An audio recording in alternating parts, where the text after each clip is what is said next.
Mic check, 1, 2.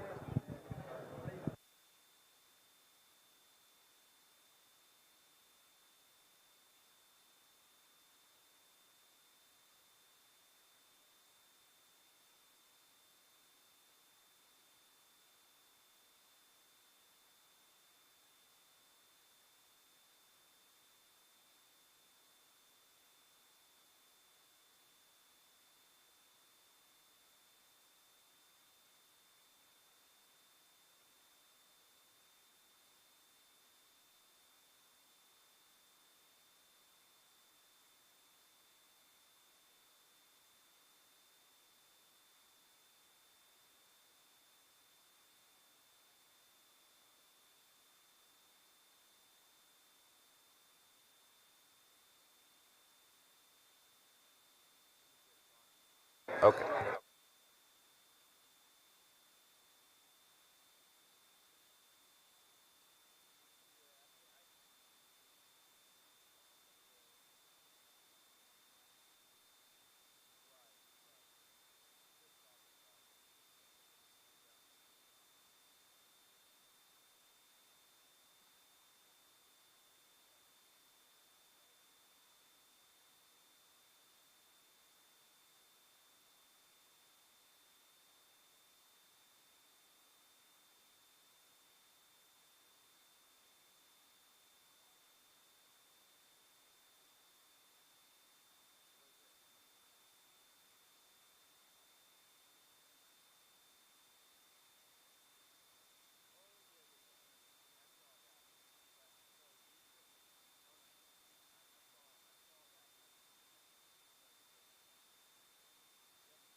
Are we?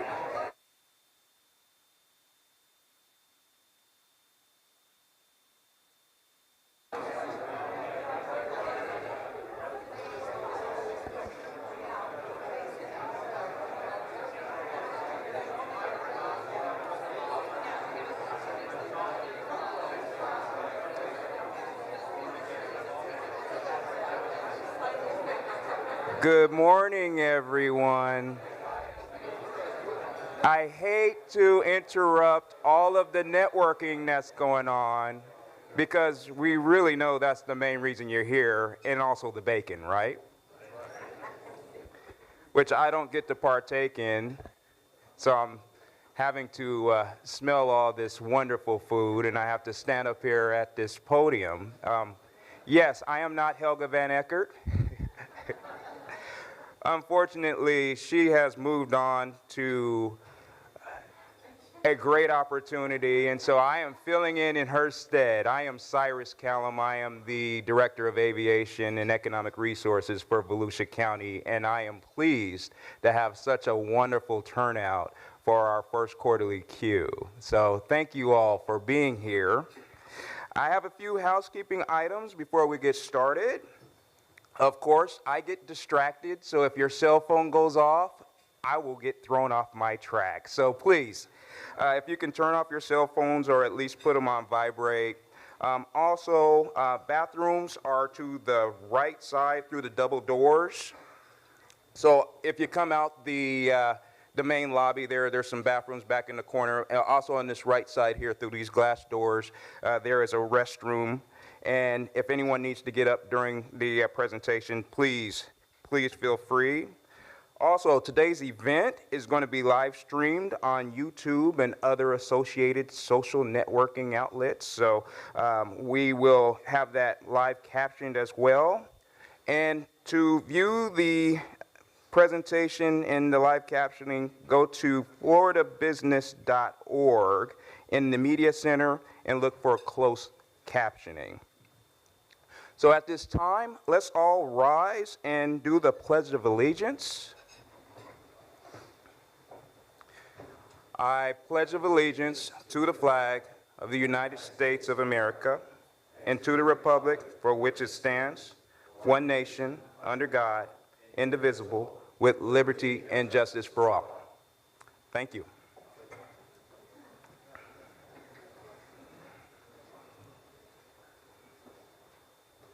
Okay. So first, I'd like to recognize all the elected officials in the room, and I will call you out by name. Richard Bryan, Daytona Beach Shores City Commissioner. Don Burnett, Port Orange Mayor. Diesel Depew, Edgewater Mayor.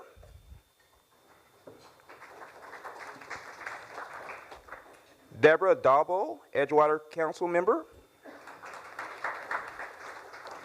Jake Johansson, Volusia County Councilman at Large. My next door neighbor, Nancy Miller, Daytona Beach Shores Mayor. Rowley Wagaman Sackos from U.S. Senator Marco Rubio's office. And Lisa Stafford, Orange City Council Member. Are there any other elected officials in the room that I have missed? All right, fantastic. Well, thank you for being here. All right, so move.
really been an exciting few years with One Daytona and what we've been able to accomplish. But what we really do as well is we look at different opportunities across our portfolio to see the best and highest use and what we're able to accomplish. For example, at Kansas Speedway, we partnered with Penn National Gaming to develop a really nice casino there that's done very well for our shareholders. Also, we partnered in a great strong partnership with Hillwood. You'll hear from Don a little bit later, but we're developing sites across our portfolio as well, including here in Daytona with the new Amazon facility. So that's very exciting for our opportunity. I know a lot of folks in this room had a big deal in that project, and it's coming together real nicely, and it's almost completed. So that's gone very well. And then finally, with One Daytona, this community has been very supportive of One Daytona, as well as what we've been able to accomplish there as a destination type entertainment type development. We've got a lot of exciting opportunities in the future as well. And so thank you very much for all your support, and I look forward to seeing you at One Daytona in the near future. Thank you very much.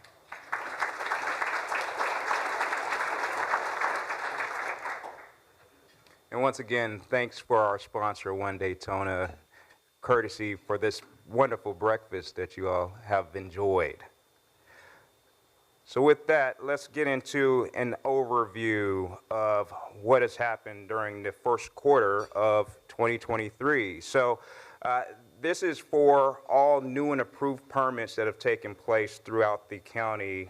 12.6 million with warehouse and residential development, multifamily, $83.2 million. That's majority with the LPG corridor. $6.6 million worth of manufacturing, and then $13.9 million in leisure and hospitality. So looking at the new construction building permits, we're, for the first quarter, did about $130 million worth of value projects, but 62 permits. And if we look at over the past 3-year period, consistent in terms of the number of permits, but the dollar amount, of course, a little bit lower. And moving on to some residential construction permits, 808 permits for the first quarter, and that's been slowly on a decline. And I'm no expert, but I would say probably this is a result of inflation and some interest rates that have contributed towards that number slowly going down. So in looking at our average annual wages, of course, Volusia County, we're still below the U.S. national average and the state's average. And looking specifically with our neighbors that are around us, slightly below St. Johns County, Seminole, Brevard, and Orange.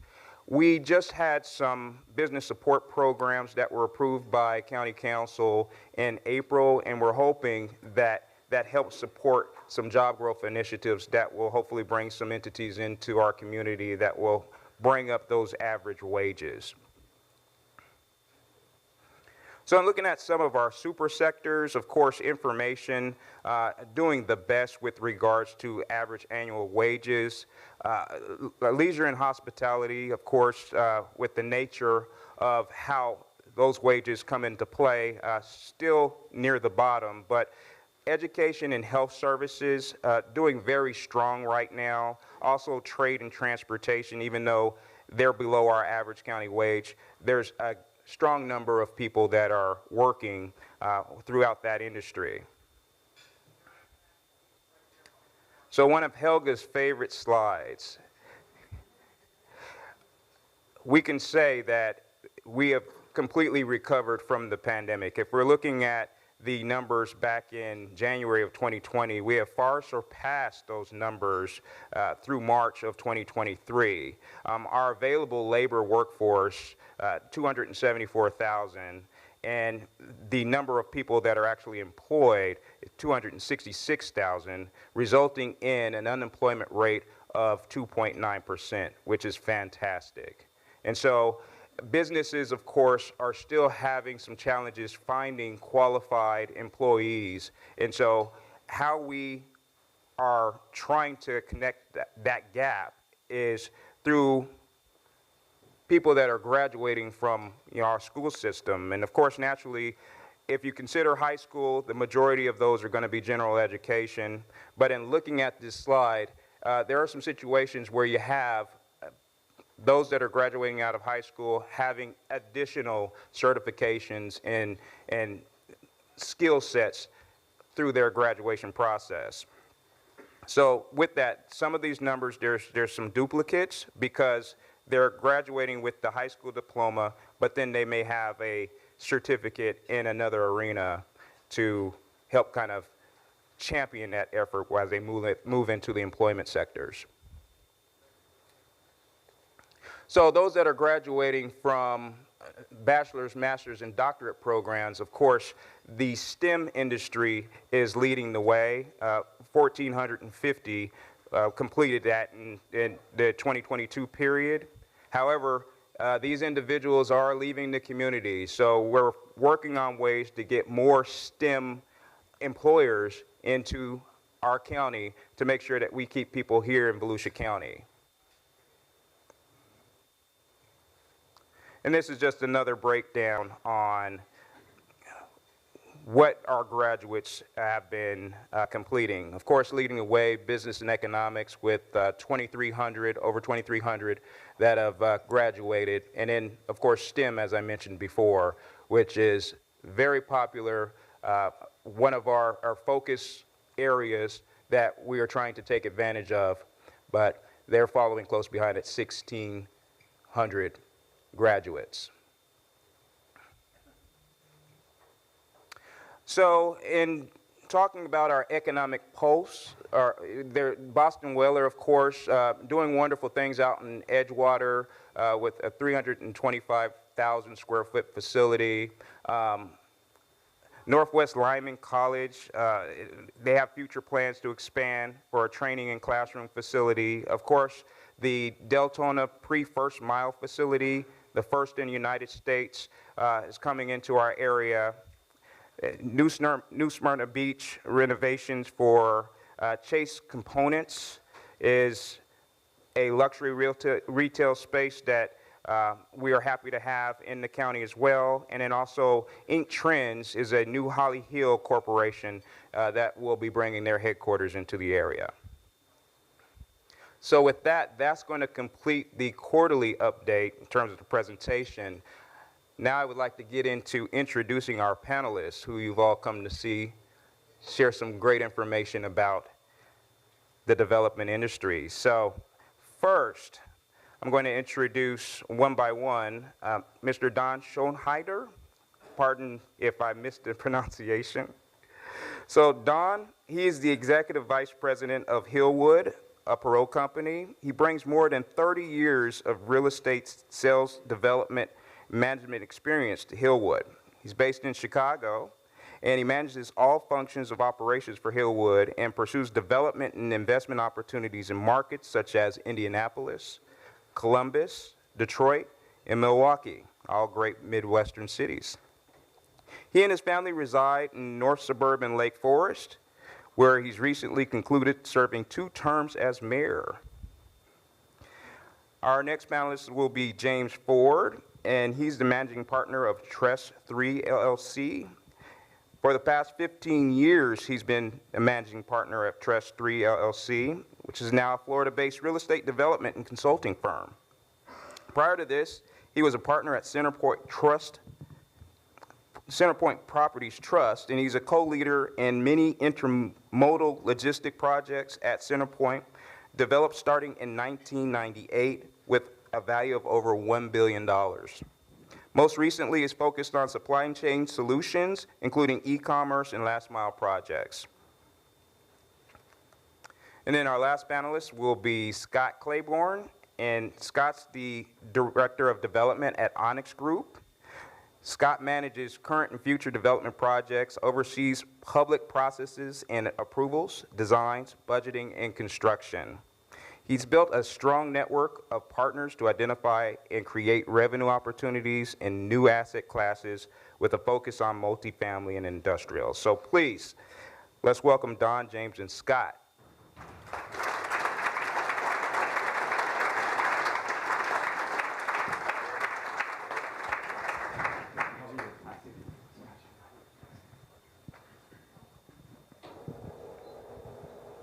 So in gathering our panelists, we found that there's a little bit of a reunion here between some of you.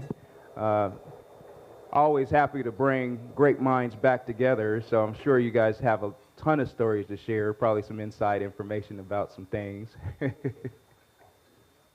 But first, I want to ask each of you, and I'll start here with James. What drew you to Volusia County? Good morning, everybody. James Ford is I go by both, so it's all good. My girlfriend and mom call me James, and everyone else calls me Jim. So, Gotcha. Or whether I'm in trouble or not is, they're part of that conversation. That's to be determined. Right, exactly. Right, we won't go there. So, the draw to Volusia County is that I'm very fortunate, and it is great to be on the panel with Scott and Don, and Don and I go way back to our Chicago days. Chicago's home to me originally. I was very fortunate to have family, including my parents who are still with me and well into their 80s, who live over in Manatee County. A lot of my background is logistics, transportation, trucking, rail. That's the family I grew up in. My dad, my grandfather, my uncles were in the railroad, so I still know nothing about real estate and called Don daily to learn about real estate. But the reality is that as you say, what really lured me to Volusia County, it just always surprised me for years of not only finally got wise in my 50s and moved to Florida altogether, but passing here, coming out of Chicago, doing a lot in the Southeast for the past 25 years, working with the port facilities, because a lot of my, as I said, I'm about connectivity, so railroads, trucking, ports, and all that kind of stuff is really where I try to focus on opportunity. And it always surprised me, as you all know, being here is being literally at the crossroads of the I-495. The connectivity is king here, and it's what NASCAR saw forever ago. It's what many people have seen is just the location, and that connectivity is inherent here, and it's been for a long time. So as we continue to see now population growth and more development and baby boomer generations flocking down here to our beautiful state, a lot of it was about connectivity and just the general people. The atmosphere here has always been consistent for years and years, and that's my fortunate opportunity, pure fortunate to come through here from Daytona and Ormond and Orange and all the surrounding communities of just a general welcoming area. It's always been that way. So that's inherent. But now what you're seeing in a trend standpoint, not only from industrial development, but from multifamily, from residential, retail, of what's drawing people here, is probably the welcoming community, but also it's the location. It's the connectivity to the I-4 and where you can go from there, as well as 95 up and down the eastern seaboard. So. Well, I'll tell you what brought me down here from Chicago was that it was 15 below zero. I'm right with you on that. So you can't beat the winters here. Don, same Thanks, question. Cyrus. Good morning. It's great to be here. I'm delighted to have a chance to speak to the group. As Cyrus mentioned, I had the privilege of serving as mayor of our community for 2 terms. I was term limited out, which is not a bad thing. My wife would agree with that as well. But the reason we're here is NASCAR. As Jeff mentioned, we're very fortunate. We as a company have done over 300 million square feet of development of warehouse, distribution, manufacturing facilities around the world. And we've done about 1/3 of those in some type of partnership. And we are delighted and really proud to call NASCAR and the NASCAR team our partners. So we're working with NASCAR on a dozen or so locations around the country. This was one that hit the radar. Many of the things that Jim mentioned as to why this is such a great location to do business drew us here as well, just like it drew NASCAR here. And then most importantly, we exposed it to one of our biggest customers, which was Amazon. We've done 75 Amazon facilities around the country and around the world. And we said, what do you think? And they said, no brainer. We love it. So they're excited about being here. We're excited about being here, developing here. We hope we do some more, and excited certainly about the partnership with NASCAR. Great. Scott? Thank you. Good morning. That's how I sound. It's no wonder the consultants don't call me back when I call them on the phone. Don't worry, I have the same problem. Yeah, right. My name's Scott Claiborne, Director of Development for Onicx Group in Tampa, actually. So we're a Tampa-based company. what drew me to Volusia in a former life prior to joining Onicx Group, I was an industrial broker, albeit short-lived, admittedly. The common theme with a lot of the investors that came into that particular market was anywhere west of Orlando to Tampa, I-4 corridor, and then I-75 going north-south where you can, access the entire peninsula. So when I got to Onicx Group, the question was, okay, where's our next development opportunity? How can we break into the industrial sector? Historically, our company is an MOB developer, but we saw the opportunities in industrial and wanted to break into it. I asked myself a simple question, well, if the logic and the fundamentals for larger industrial developers and investors applies west of Orlando, why can't it apply east of Orlando? And then when you take into that same consideration, you've got a burgeoning population growth in the state of Florida. Pretty much wherever you can get a home in Florida, people are flocking to this state, number one. Number two, Jim alluded to it earlier, you've got the I-4, I-95 intersection as well. And then just to the south of a property that we've taken down, 83 acres, you've got a growing private space industry program. So you put everything together, it's kind of like, well, you've got growing population, you've got a significant amount of demand. A lot of the larger institutional developers are chasing the bulk things. That's not really what we can do right now. So we thought to ourselves, well, where's the demand for your 10,000 square foot users all the way up to your 50,000 square foot users and beyond that? And that's our decision to come and invest in this market. That was our entry point to build kind of the smaller shallow bay commerce parks to meet the needs of those smaller businesses that are either growing or relocating into the Florida area. So we felt that with the logistic opportunities of the interstates, the population growth, and the growing space industry, that's what brought us to Volusia County. Great, Scott. So I'm gonna stick with you and kind Please of don't. dive in just a little bit. Yeah, I promise it won't hurt. Well, in talking about that, so what community attributes do you look for when selecting a site? So I'll use Edgewater for an example. When we were looking for an opportunity, and I believe I saw her walk in the room. Is Bliss Jameson here? There she is. Hi. Bliss and I connected, and prior to that, I met with Team Volusia EDC looking for those opportunity areas. Like, hey, where could we, plant our first flag in Volusia County to do our first industrial development? And at first it was like, well, you got to look at Edgewater. Fully entitled land, you had the full support of the municipality. They wanted to see industrial development there. The previous landowner wanted to re-entitle it for multifamily purpose, and that just wasn't what they wanted. So for us, speed to market was very important. So finding some land that had already been, somewhat vetted and entitled for industrial use was a big part of it. Obviously, municipal support was something that we needed to see as well. And then, your labor, your labor market, what does that look like? And, where are the opportunity zones for what's driving commerce? And again, I go back to the private space industry, and we're a 15-minute drive to the epicenter of Daytona itself. So we feel that there's a lot of opportunity there. Fantastic. Yeah. So Don, same question with regards to that. I know you had mentioned before the number of Amazon facilities that you all have throughout. What contributes to you all picking a site? Well, some of the same things that were just mentioned, but I think, so I'm going to show my age a little bit. I was a Boy Scout, right? And what was the Boy Scout motto? Be prepared, right? And when we work with communities, when we work with government entities, economic development groups, you can immediately see when they're prepared. They've got answers. They know what people are going to ask. They know the information you need. Scott mentioned things like labor, things like transportation.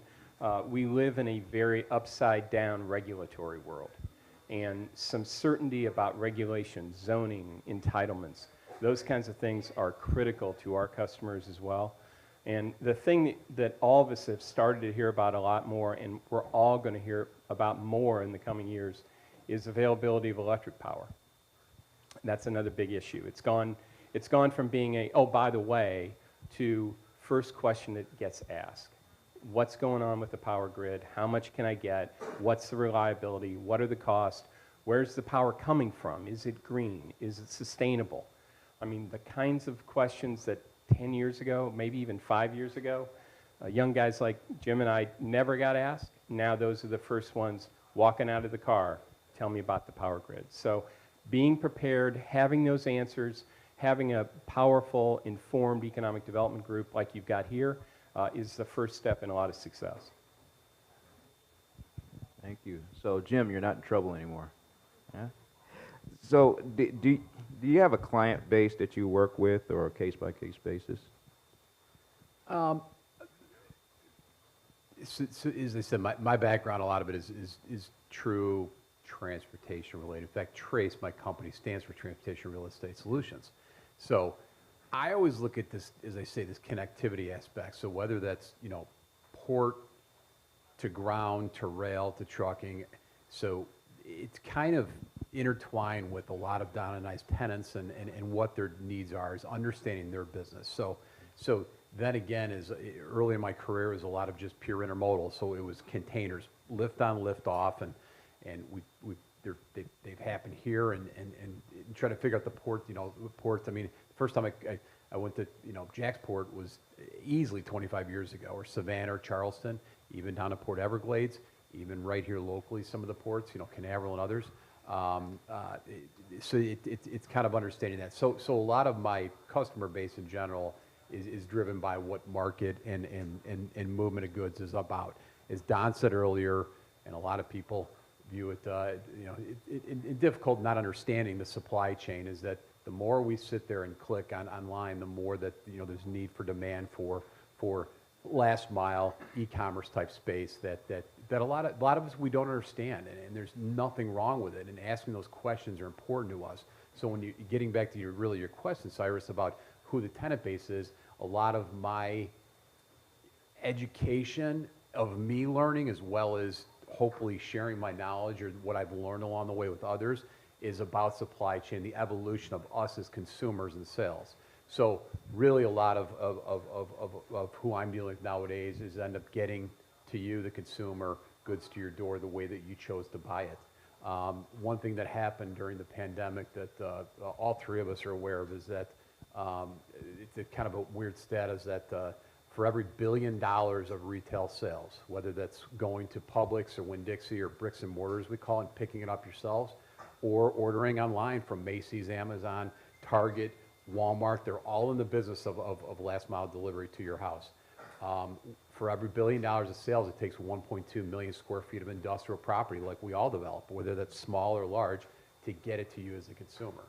So the shift in dynamic is that over $500 billion, so $500 billion of sales converted to online delivery or home delivery overnight. That's not just Amazon, that's not just the things we do, that's also, perishable goods and that type of stuff. So there's a lot of demand in freezer cooler space and those type of sectors and markets as well. Great.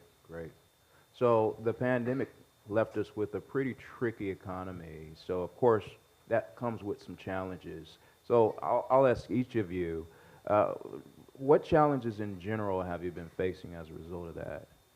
So Scott, I'll start short. Yeah. For us, not being a larger institutional backed developer, our biggest challenge is obviously finding people, and we've got the support of great partners here in Volusia County in economic development that provides us good information, partnering with the right brokers to be able to tell a story to raise private equity. A lot of our money is private equity, friends and family. So that's been somewhat of a challenge, knowing that there hasn't been a lot of Class A industrial development specifically taking place in Volusia. We look to change that, and I'm happy to hear that other people are here to do the same. So that's one challenge. I think the greatest challenge right now, and everybody's going to echo it, is just finding debt.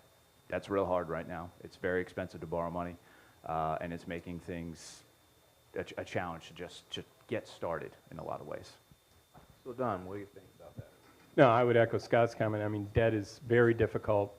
It's become difficult on purpose. I mean, the government wants to slow the economy down, and so they have purposely, as Ross Perot Jr. has used an expression, he's like, it's like driving a NASCAR on a track, and sooner or later, it's going to hit something. Sorry, Jeff. And it's just a question of when and how extreme it's going to be. And we're seeing some real downward pressure on development because of debt. There's no question. The other thing, I think, believe it or not, and Jim pointed out, we all partake in some way or another in kind of the retail e-commerce world. We're seeing more and more communities who don't want the kinds of product that we built in their communities because they think it impacts traffic, congestion, pollution. But what it does is it solves issues. It allows you to get product into your Target store or to your Publix, or it allows you to get something at home. You know, you can't get something overnight or same-day delivery when you click to your house unless it comes from somewhere. And so we've got a lot of, you know, the old term NIMBY, not in my backyard. There's a lot of that going on right now in a lot of areas of the country, and we're seeing a lot of pushback, and our customers and our teams are finding it even more difficult to look for good entitled land sites where communities are eager to have our kind of development. Perfect. So tell us about some of the challenges that Trace is facing, Jim.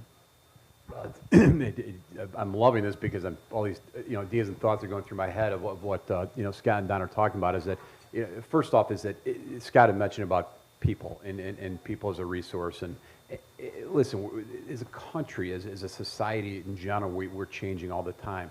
And one thing that I've really been focused on is not only finding good people that I can work with. I never viewed as people work for me or whatever it might be, and people and resources are key. A lot of people in this room are government related or government officials. We are completely sympathetic and understanding that you have those challenges as much as we do in a huge way, and understanding of that. So whereas we want to get to breaking ground and developing things, we understand the challenges that you have from staffing, from approvals, from reviews and all that. So it's really a two-way street when we talk about having to work in unity or as a team together and facing those challenges. It is a major one. So something else when you talk about, I'm working on a project here in Daytona, right across from Don's project. We're just breaking ground now. And what a joy it's been to work with not only the county, but Daytona Beach as well. The staff there, and Derek Features is an old friend of the city manager, and kid couldn't make it this morning instead of say hello. But trying to make some good things happen and create some good jobs and retain jobs as well. But looking through all that, one other thing we look at is an attribute in facing it is trying to use as much local as possible. So literally, one of the first questions I ask, and I know Don does and Scott as well, is when you come into a town, and we briefed on it earlier, is that ask that question of as a developer, we enjoy asking that question of, hey, if you were to use a local attorney, who would it be? If you were to use local engineers, who would it be? If you were to use local subcontractors, that kind of stuff, who would it be? And I literally look around the room, and then some of the people that Cyrus were mentioning earlier or touching on, I'm thinking this is kind of neat. I already am lucky, purely lucky to employ a lot of people and a lot of your companies already that are in this room, because I don't need to bring people from Chicago to make things happen. It doesn't make sense at all. Chicago, because I don't live there anymore. I live here now, but it just makes all the sense in the world is to have that talent pool, and they face the same challenges that government does from people, from staffing, and that's just a matter of collaboration, working together to face that challenge. But I imagine with the weather, it wouldn't be too hard to entice anybody from Chicago. No. Right. You think there's a theme going on here? All I've heard is, the weather's really bad in Chicago. And they're right, it is. All right, so with that, I'm curious. I want to hear about some creative things that each of you have done, or that communities have done, in order to entice you to develop. So what are some of the things that you've seen from the community to get you to come into their area? Start with you, Scott. So creative things to entice us to come down here. I think just my initial impression when I met with Team Volusia EDC specifically, and neither one of the individuals I met with are with the company anymore, but the earnestness of their belief in the county, what they feel, the 3 and 5 and 10 year look ahead looks like for Volusia County as a whole. Open communication in terms of requirements that they receive, that they share with us in terms of, hey, there's a 150,000 square foot user out there, there's a 200,000 square foot user out there. All of that information, I would say, was very critical for me to drive a conversation to our private investors that we needed to, entice to invest in our projects and our development. in order to make it a reality for us to be able to break ground in Edgewater and maybe here in the future in DeLand, we have to be able to tell a story. And with very limited data on Class A shallow bay industrial space, like, their information was critical to be able to sell that narrative, and it wasn't an easy one. So I would say just the open and honest communication and the sharing of information of opportunities that were coming in and out of Volusia County was very beneficial to us. Fantastic. And so we talked about the intersection of I-4 and 95, but that can't be the only reason that. It's a big one for Yeah, industrial. that you yeah, absolutely. So what else enticed you to start up shop in Volusia County here? Well, again, Cyrus, we were driven here by our partnership with NASCAR, and we were driven here by Amazon.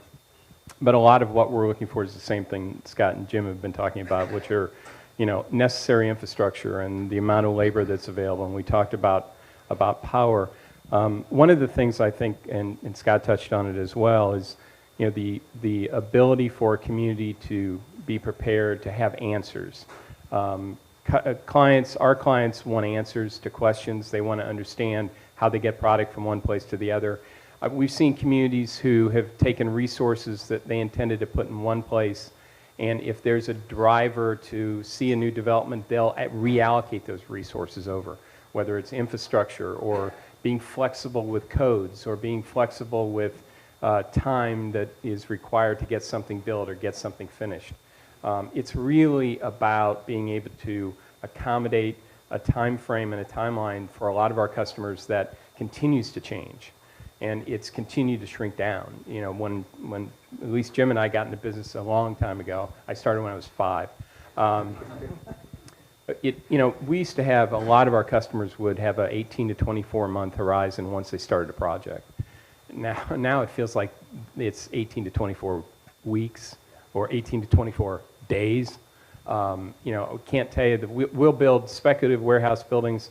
We'll put office in them. I can't tell you the number of times we've had a customer show up at a building, and it's a Thursday, and I say, when do you want to move in? He said, would Monday work? Is that okay? So again, you've got to be prepared. You've got to be able to have a great relationship with the government entities, the development entities, the economic development team, the communities and the counties, because that's how you solve the problems and that's how you make it happen. Very true.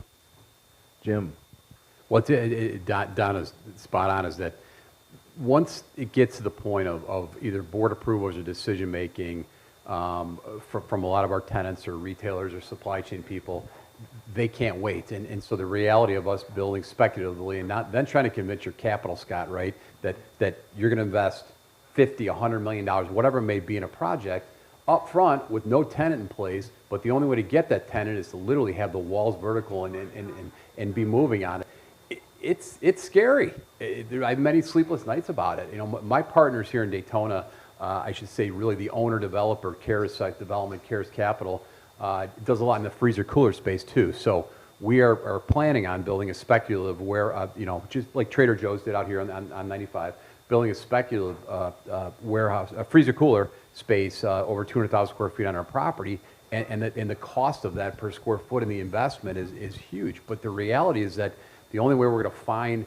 that tenant that needs to get frozen ice cream to you at your house is by saying, we don't have 18 months, we have 18 days, as Don said, and we can move you in. The same thing as you say, give you an example, I also own and develop in Winter Haven, Polk County, 900 acres there, which is industrial rail related. We're doing a 1.2 million square foot spec building there. We believe in it, it's happening. Niagara Waters is building a 1.4 million square foot facility there.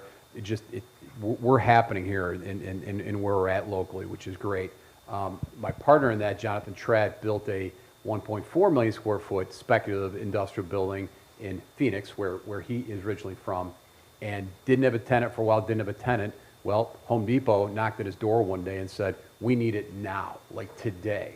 And the gentleman who runs a Home Depot, who Don and I both know, flew out there and said, I need it now. Well, one of the challenges they face is that there wasn't an office built out at the time. All the dock equipment wasn't into their standards, and they had to scramble and all they could and literally sign an access agreement where they could start moving product in, get a TCO, which you're all familiar with, from the governmental entity, from Elwood, the town they're in, and make all this happen overnight. So some of the, these challenges, once again, Cyrus, you mentioned, is just, you've got to be working in our world with you, our government partners, predominantly, and our engineers and planners, is to say, what are the right decisions to be made? So lessons learned is as I say it, is thinking through a lot of that stuff and understanding that being ready, literally being prepared to move a company in almost overnight is very important in the process. And Jim, that's an excellent segue, and this is going to be the last question from me because I want to make sure that our audience has an opportunity to ask you some questions. But going forward, what can Volusia County do to ensure continued sustainable growth? And since you started on that pathway, Jim, what can we do to help you? Well, it's obviously, I think we all know it. I mean, there's a lot of professionals here, as I said, as government officials who understand that the growth is happening. There's still land available in Volusia County, a lot of it. That's planned growth, and figuring that mix that Scott is probably way more of an expert than I am, is understanding, you've got a population growth, so you've got to plan for that. You've got the other forms of infrastructure of school, education systems, all those kind of things that you need to, pay attention to.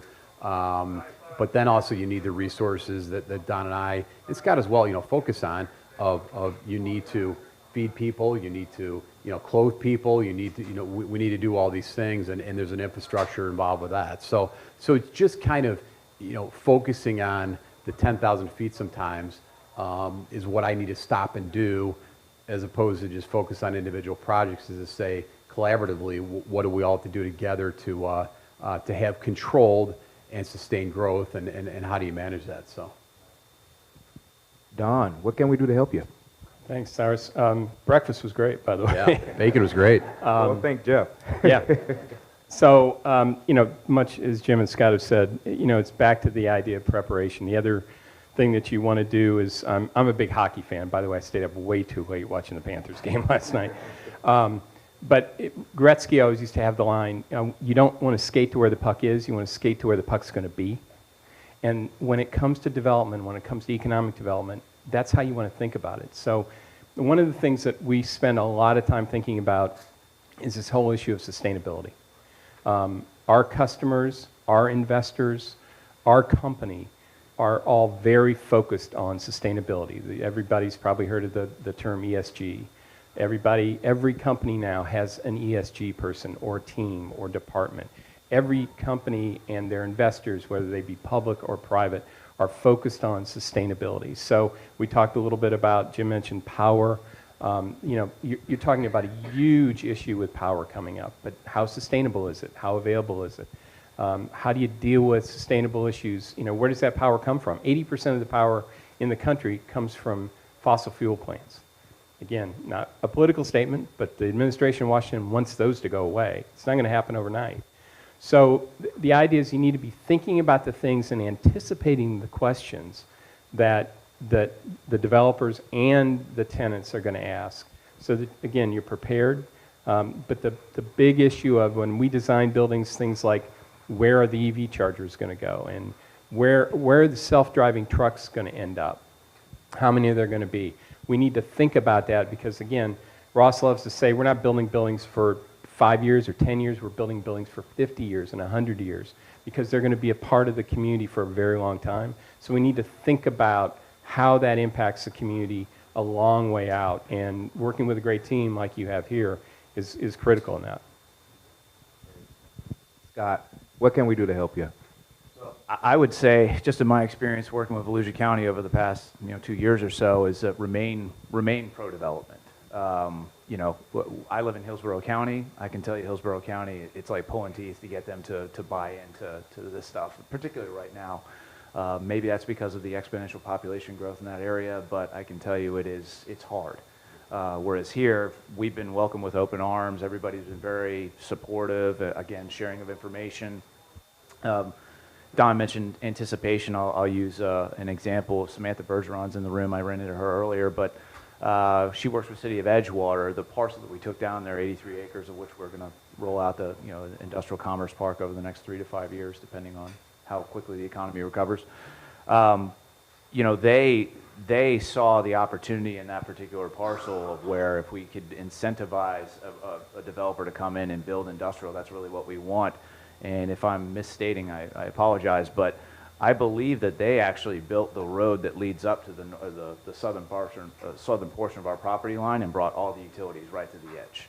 Wow. Just to make it a little bit easier for us to be able, now we have to carry it obviously into the rest of the park, but rather than having to go all the way out to the main public right-of-way and bring those utilities a quarter mile, half mile into the site, they're right there. That's a good example of anticipation and incentivization for a developer to come in and invest in their area. Fantastic. All right, so I want to open it up for you all to ask this esteemed panel some questions. So I got Katrina in the back. Good morning. Good morning, Cyrus, and good morning, panel. We have a question. We have a robust workforce here in Volusia County, but as your projects are coming to completion and quality corporations are filling those spaces, that's going to attract more workforce. Jim's already mentioned the population growth. Do you have any recommendations for what Volusia County can do to provide affordable workforce housing?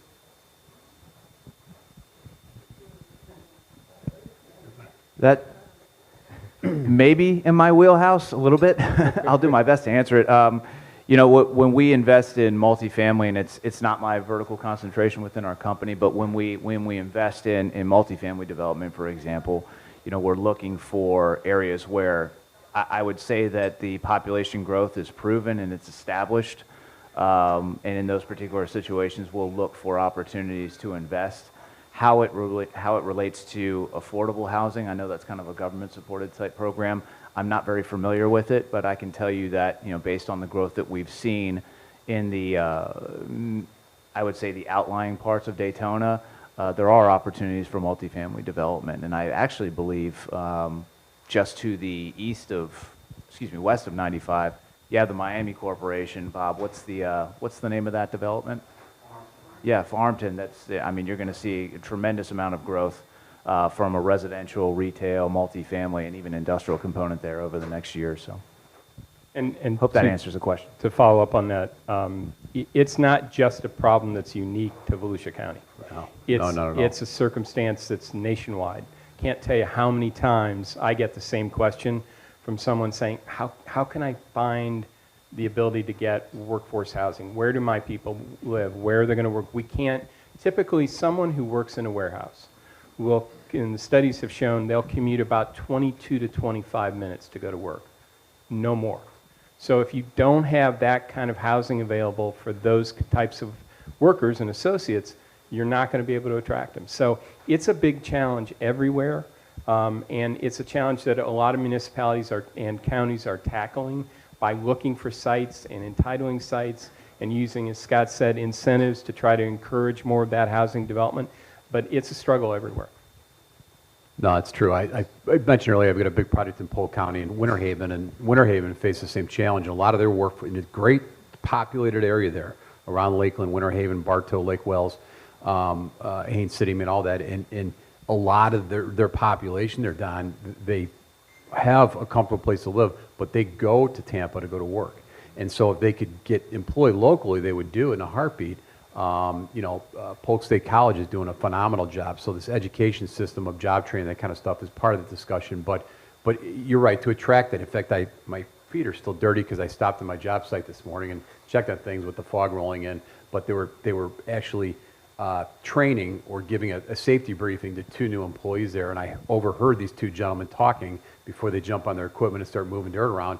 And both of them one came from St. Lucie County, and the other came from Brevard, which is not that far away from Volusia here. But the reality is they thought there was going to be more opportunity for them here for the future than it was.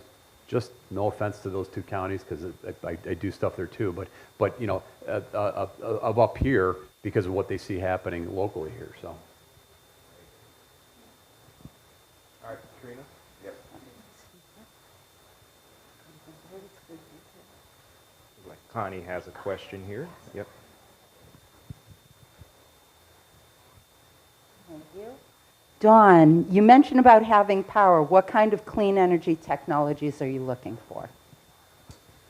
You know, I think we're fortunate in that the Perot companies do a lot of different things. The Perot companies are involved in the oil and gas industry, but Ross is very focused as well on looking at opportunities to create alternative energy sources. Hydrogen is a big one that he's very focused on. We've got, as I mentioned, 80% of our grid is powered by fossil fuels.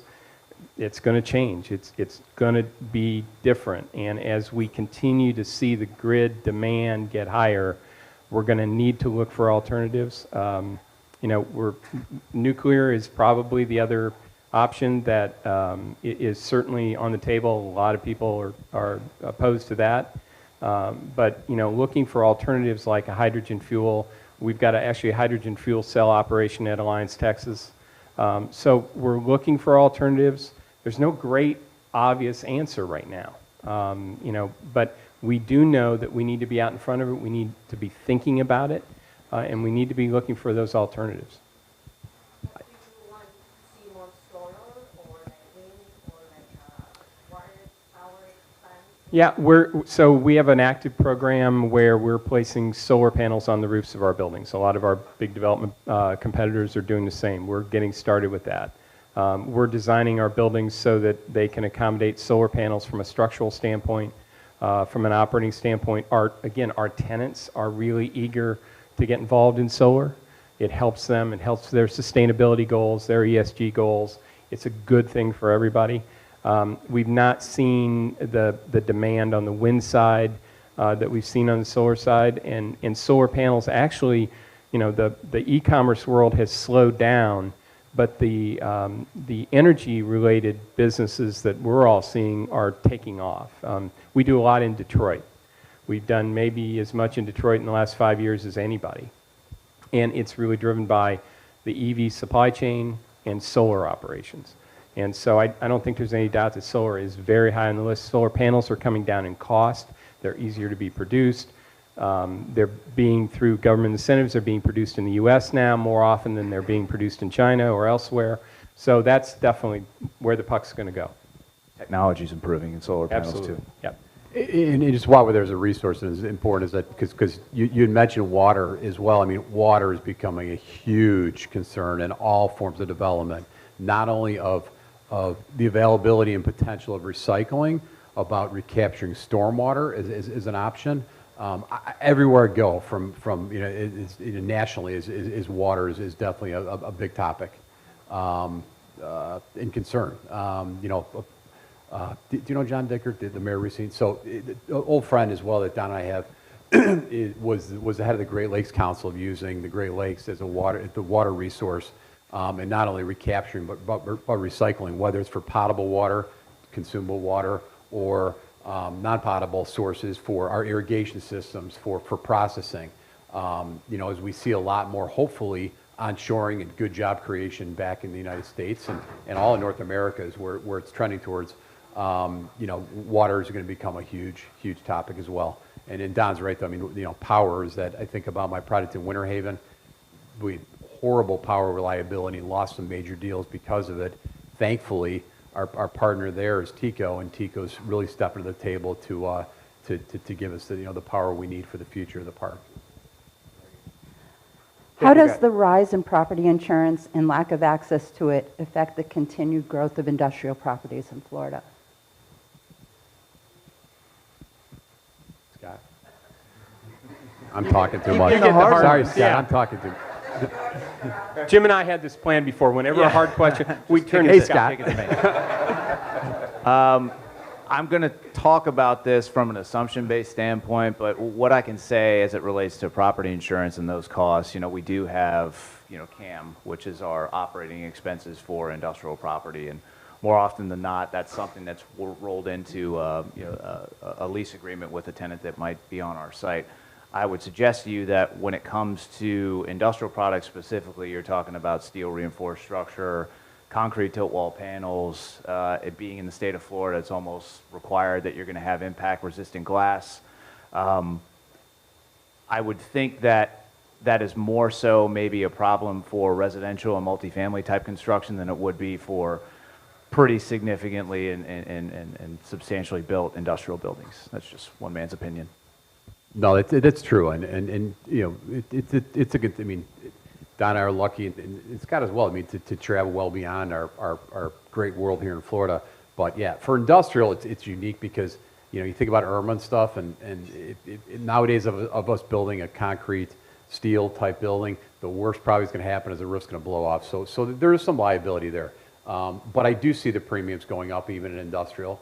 You know, right after Irma, I drove a lot of the state because of products all over. And, you know, went through Arcadia, which was one of the worst, you know, hit areas in Central Florida, and seeing a lot of that. So yes, it is a concern from an industrial standpoint, but I think it's more of a concern, as Scott said, from a multifamily or residential type standpoint. And because I know I just get my premiums and they double. We know that, so. So Katrina, we'll have time for one more question. I think we're done. All right, so please join me in applauding our panel.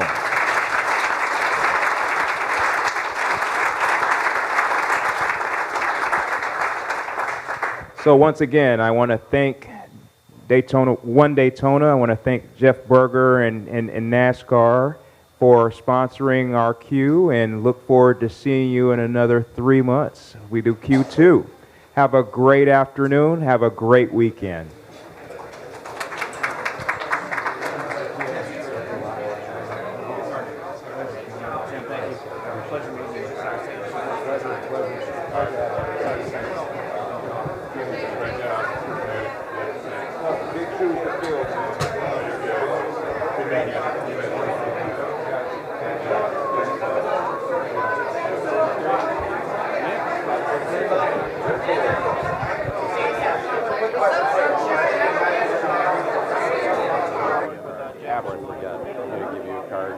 Please give me a shout. Let's follow up. Aerospace company. We've got Embry-Riddle, we've got Aviation, we've got